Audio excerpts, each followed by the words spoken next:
The peace has been shattered, diplomacy failed, the robots are back! It's all-out war and the battle lines have been drawn, so prime your weapons and evict the faint-hearted as we put the scrap back into metal!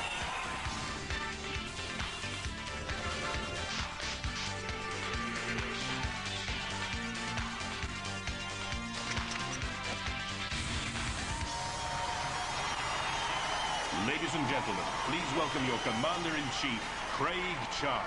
Now, if you've ever wondered whether machines are taking over the world, then wonder no more, because Robot Wars is back.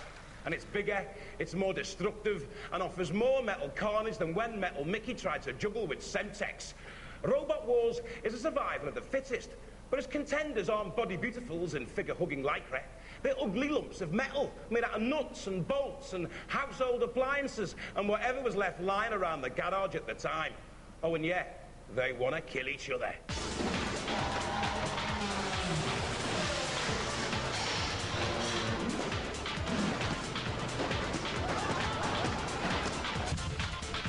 As always, they'll face each other, they'll face dangerous challenges, and they'll also take on the mechanical might of the house robots. Who can forget the ferocity of Shunt, capable of cleaving all opponents in two with the deadliest of axes? Matriarchal Matilda returning with improved titanium tusks and a reinforced chainsaw tail. Dead Metal holding on to his sinister reputation with those pneumatic pincers and a ferocious circular saw. The Sergeant belching out fiery damnation. The house robots are back, and this time it's personal. Catch your breath. There's one more.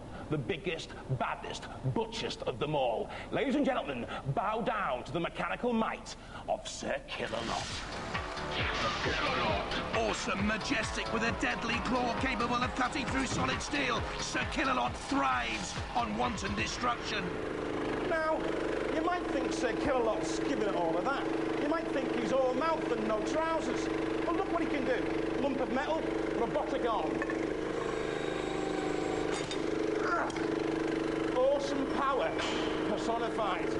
Now, over the last 6 months, garages and workshops have been clattering to the sound of roboteers constructing their machines. They're making some final last-minute adjustments, and as ever, Philippa's with them in the pits. Yes, well, Robot Wars has grown phenomenally since we last hit your screens. In fact, over 120 teams are taking part in this series, and I'm surrounded by some of them now. These guys represent some of the best technicians and radio control experts in the country today, and they're preparing for war. They know that this last-minute fine-tuning could mean the difference between victory or defeat. Each week, 6 teams will be at each other's throats. Their robots will be bashing the living daylights out of each other. There's only one small rule. Only one can survive. So let's meet the contenders.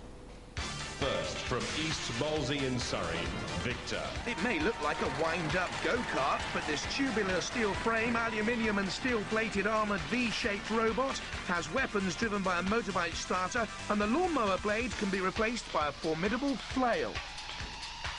From Dartford Girls Grammar School, Napalm. The veteran fighters from the first wars, the girls are back with the flame-coloured Napalm. A 15-mile-an-hour top speed's a fair lick. It can push its own weight, and the chainsaw has a 16-inch blade. From Burgess Hill in West Sussex, Panda Monium. Owner Pete Collier once built a go-kart with shaky wheels. He went to France to buy these to create Panda Monium. The outer coating's expanding foam polypropylene. Watch out for the 2 cold chisel ramming spikes. From Ossett in Yorkshire, Pièce de Résistance. The bog-eyed Pièce de Résistance is the lightest competitor tonight. Don't take it too lightly, though, with its lifting blade made out of a snow shovel. Its chassis is an old microwave oven, and it's driven by windscreen wipers from a Mini. From Sutton in Surrey, Caliban. Named after the beast in Shakespeare's Tempest and hoping to whip up a storm, Caliban's built from a bolted Dexian frame powered by 2 12-volt batteries. Its spinning dome has slashing and cutting weapons. From the Thomas Hardy School in Dorchester, Demolition Demon. Powered by 2 wheelchair motors donated by Dorset County Council, armoured with a galvanised finish, its grinding disc is powered by a 22 horsepower motor. It's not the most dangerous, but Craig, it looks hardy to me. It's all very simple. Each of our robots will face a variety of challenges and battles. There's 3 rounds: the gauntlet, the trials and the arena. And because we don't like losers on this show, 1 robot will be eliminated at the end of each round. The winner will earn a place in our series semi-finals. That's enough of the talk. Let's get stuck in. Our first round is the gauntlet, designed to test driver skill, robot design and sheer brute strength to its max. Each team competes separately. The important thing is they get from here to the end zone in as fast a time as possible.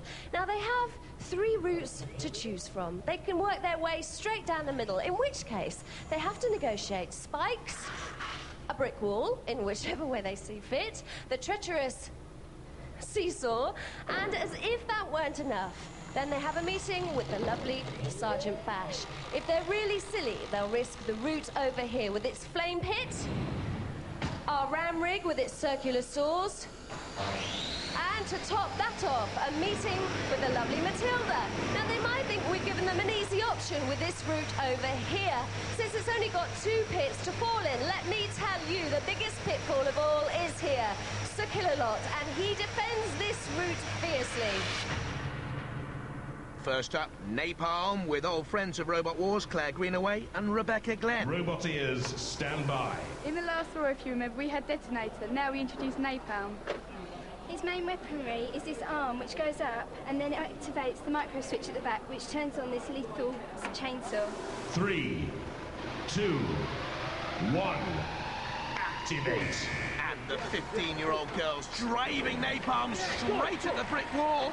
David Crosby, the last time he was on the programme, did his nut. And there's Sir Killalot coming in round the back. He's mean, he's moody, he's magnificent, he's menacing. Napalm, one of the heavyweight robots, but look at that, a lightweight in the arms of Sir Killalot. And the chainsaws come off. That's the weaponry gone. 16 inches long it may be, but it's no opponent for Sir Killalot, and he could dominate Robot Wars. Napalm driven in onto the tag track. Captain David Crosby, Claire Greenaway and Rebecca Glenn. Well, you were sort of ambushed by Killalot, and he just went in for the kill. Yep. You must be gutted, though. I mean, he's mashed it to pieces. So he's angry. But he's dead as well. He's stopped. If you get through to the next round, do you think you'll be ready? We will be ready. Give them a round of applause, ladies and gentlemen. Steady progress by Napalm, 7.5 metres. Should be good enough to see them through. Roboteers, stand by. Pete Collier and Chris Loader with Panda Monium. It's got a large fence post on the front, which is designed to raise and hopefully take out some nasty cutting gear. 3, 2, 1, activate. I wonder if they'll use those cold chisel spikes up the wall. Thinking twice about it. Good steering. Oh, taking on the circular saws. And caught by the saws, grinding hard. There goes the lifting spike. They're off the circular saws now. Now, can they get away from our squeezing ram rig? Waiting their time. Chris Loader once wore a plastic biking outfit, and it's gone through with the power of Thor's hammer! And they're through! Great run! And I thought it had gone horribly wrong when they steered into the saws. But that's a good run. Panda Monium completing the course. Roboteers, stand by. Yes, the Resistance, driven by Colin Scott. This is our robot, Pièce de Resistance. It's a fiberglass bodywork and uses 4 motors off a Mini. And at the back, the weapons are spikes. At the front, there's a snowplow, which hopefully will ease out the competition. 3, 2, 1, activate. 32-year-old Colin, the driver, a market stall worker. His sister Julie, wanting the snowplow to push anything out of the way. And Brian Newcombe, the third member of the team, once built a shed. You've got toy tricycle wheels. Will you be able to get over the bricks on your toy tricycle wheels? Yes, because I've got the shovel to lift the bricks out of the way. Well, the shed stood up, and so did the wall. I'm not too sure whether Fiesta Resistance will. Under the tusks of Matilda. And here comes Sir Killalot. And look at the power. And look at the bad mood. It's picked up like a piece of fluff. Piece de resistance. No resistance there. Surrender. And the hopes of Colin Scott left hanging by a thread. You didn't seem to have the power to break down the wall, and then you just got caught in a pincer movement, didn't you? Yeah, well, it was pièce de resistance, and now it's a piece of scrap. It didn't last very long, did it? No. No, well, that's the way it goes sometimes in Robot Wars. Give them a round of applause. Cheers, guys. Fiesta Resistance in trouble. 3.8 metres covered only.